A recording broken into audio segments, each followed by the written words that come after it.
Okay, this is the second video about exponential growth and decay.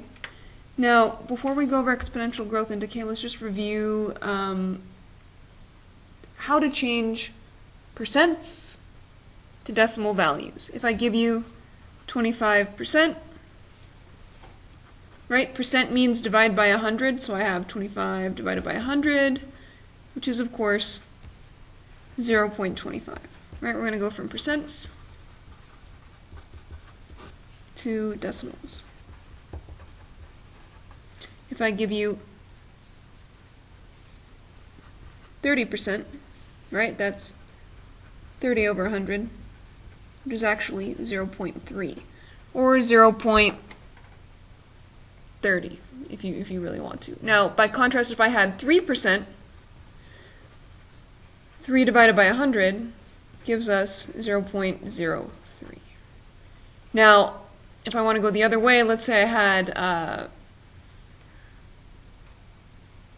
I don't know, 1.4%. No, not percent. This is just the decimal number. If I had 1.4 and I wanted to change that from a decimal number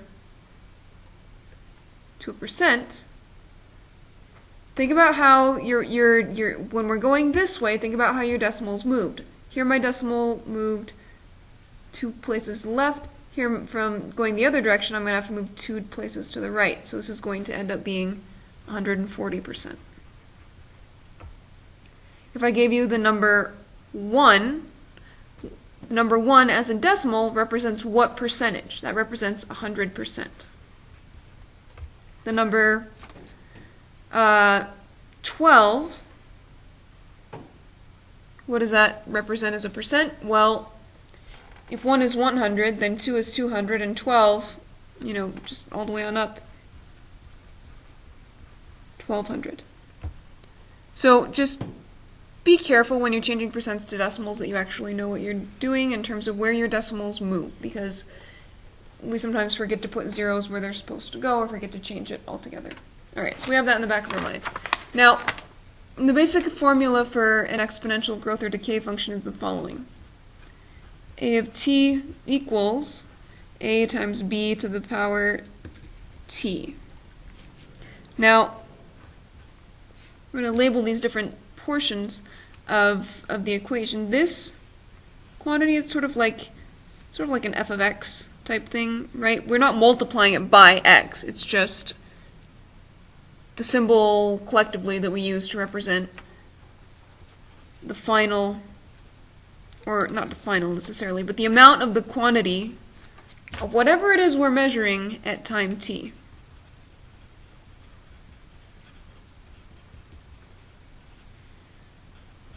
And then this little a value, this is our initial amount of whatever it is we're measuring. Please pause the video if I'm going too fast. This b value is what we call our growth or decay factor. We know growth implies going up, decay implies going down. So it's going to be a growth factor if we have a b value that's greater than 1, and it's going to be a decay factor if we have a b value that is less than 1. Now we think about why that is. When I looked at the example problem that we did,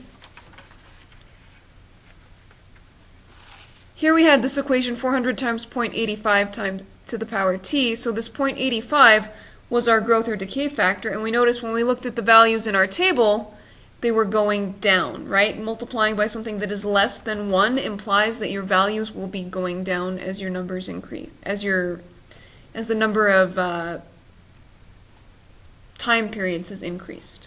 So less than 1 means it goes down, and then this one where we had the above 1, like 1 and 5%, our values ended up going up. Okay, so that's why we call this one growth. The values go up versus the other one decay because the values are going down. Alright. That's our first equation for exponential growth and decay. And the second equation, it's really the same thing. It just breaks it down a little bit so we can see how things are changing a little bit more closely. 1 So your quantity A times 1 plus or minus R to the power T, where R is the rate of increase. And we're going to use the plus sign when something is increasing. And we're going to use the minus sign here if something is decreasing. All the other values are the same, right? This is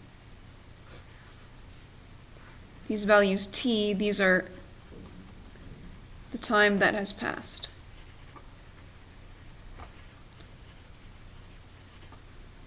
So if I were you, I would pause the video right now and make sure that the notes that I just took match what the image is on the screen right now, because you have to know the definitions for all of these portions before we move on. Okay, now let's get the word problems out of the way so that we know how to use the equations, and we're going to go back and actually identify these different values insofar as the specifics are concerned. So on the back page of the notes that we were going over, we had the following 3 problems. Problem 1. Suppose you invest $500 in Kmart stock in October of 01. Each month the stock has lost 2% of its value. How much was the stock worth in October of 02? So first thing we need to figure out is, and always write the equation so that we can figure out how this situation is changing. This says it's lost, so this implies decay. So we're going to be using the minus sign. My rate here is 2%. 2% as a decimal is 0.02. So that's the value I'm going to be plugging in. 1 minus 0.02. All of this raised to the power of how much time passed that was relevant to us. October 01 to October 02, and each month something was happening. That implies this thing happened 12 times. So 12 is the exponent we have here. Now the A value, what our initial amount is that 500.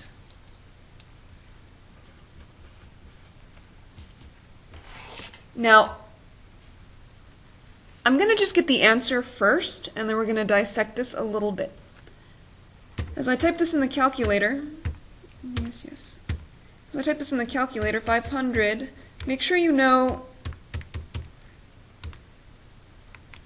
how to get your answers entered efficiently, and make sure that they appear in the calculator exactly as they appear on your paper.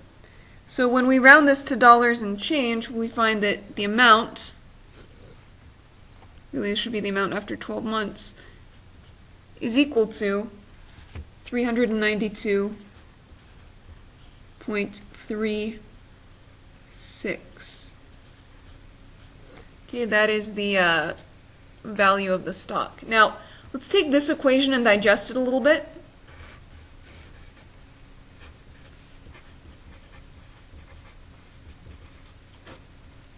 So that is the answer to this one. Now, I'm just thinking ahead to the sorts of problems you're going to have on your homework. And on the homework, there's a table where you have to determine what these different values are based on these individual equations. So I want to just define what those values are here. This equation that I have at this point in time, I want to rewrite it so that I don't have this mess inside this parentheses. This is equivalent to saying A of t is equal to 500 times the quantity. Well, 1 minus 0.02 is 0.98 to the power 12, or to the power t, but we happen to know that t is 12 here.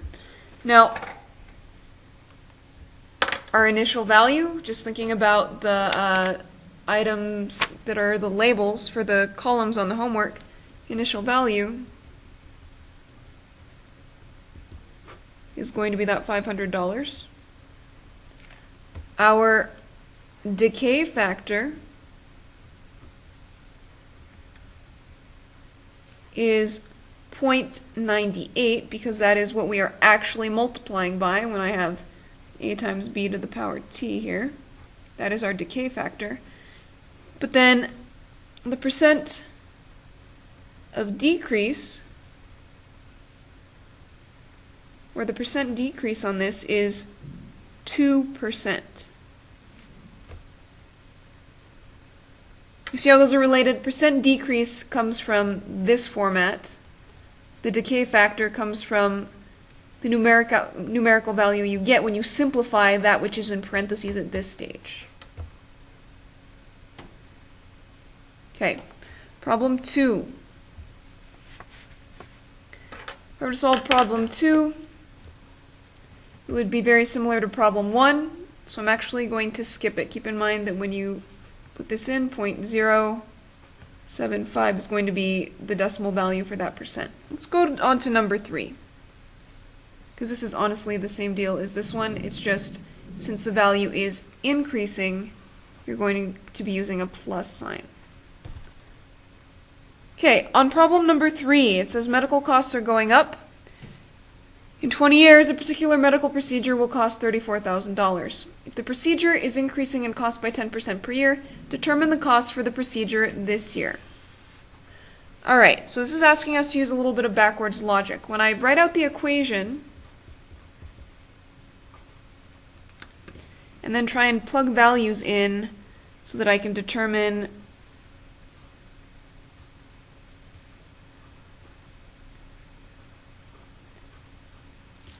what I need to know, I notice that the value that I've been given is not an initial value. This is a final value, so I'm going to place that there. The initial value I do not know. The rate I know is 10%, and I know that 10% is the same thing as 0.10 or 0.1. So I've got 1 plus 0.1 or 0.1 raised to the power of 20, because 20 is the number of years that have passed by. Now if I'm trying to solve for a, I need to avoid rounding error as much as possible. So let's just write this a little bit more clearly. This is 34,000 equal to a times the quantity 1.1 to the power 20. If I'm trying to solve for a, the easiest thing to do at this point is to divide by this entire thing. Because this is going to be a decimal, but why do we need the decimal when we have these fancy calculators that can divide it out for us? So then, if that's the case, on the right side they cancel out, right? They divide out to 1. I'm left only with a, effectively, on that side. So my value of a is whatever 34,000 divided by 1.1 to the power 20 is. We know that's going to give us, if we type that in the calculator, and I did this before, so 5,053.88. So that's telling us that if we have some sort of medical procedure done this year, and this is its cost, if that cost increases 10% per year, in 20 years it's going to be $34,000. So that's pretty extreme. Okay, problem 4. We are going to do 1 or 2 problems on this, and then this will be it for your notes. Half-life, an equation you probably worked with in chemistry.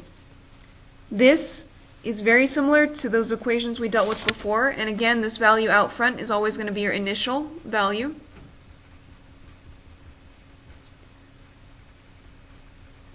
Or your initial amount. This is the amount at time t. This is the time that's passed, and the important thing that's new really is this h. H is the half-life. Now, we're going to do problem number 4 in 2 ways. We're going to set it up with the equation, solve it with the equation, then talk about what does it mean in the context of how the quantity is behaving just in an intuitive way. So if we set it up initially, after 300 days, the amount remaining after 300 days is equal to 600 times And here real quick, don't be confused by this little subscript. This just means the original, like the amount original. It's read as A naught. It's just, pretend it's not there. You don't need to write it. It's just notation that you need to get used to. 600 times 1/2 to the power, what looks like 300 is the amount of time that has passed, but our half-life is 100 days. Now if I type that into the calculator, the amount remaining after 300 days is equal to 75. So that was just a calculator problem, very, very simple. Now if we think about half-life in general, I'm going to write a little table here. These are going to be the days, and this is going to be the amount remaining. When we start out, we have 600 grams. Now, when one half-life has passed, that means that 100 days have passed.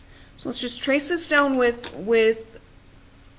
multiples of the half-lives and see what the amount remaining ends up being as a result. When I have one half-life that has happened, that means 50% of your original amount has disappeared or decayed. So from 600 we go to 300. That is in one half-life. Now, another half-life means another 100 days, so I'm going to put a 200 here. After the second half-life, 50% of what was remaining previously is now gone. So from 300, 50% of that being gone means we are left with 150 grams. Now let's take one more half-life. We're going to take it to 300 days. After 300 days, 50% of this is what's left, and that's 75. So if you can't remember how to do it with the equation, try and reason it out.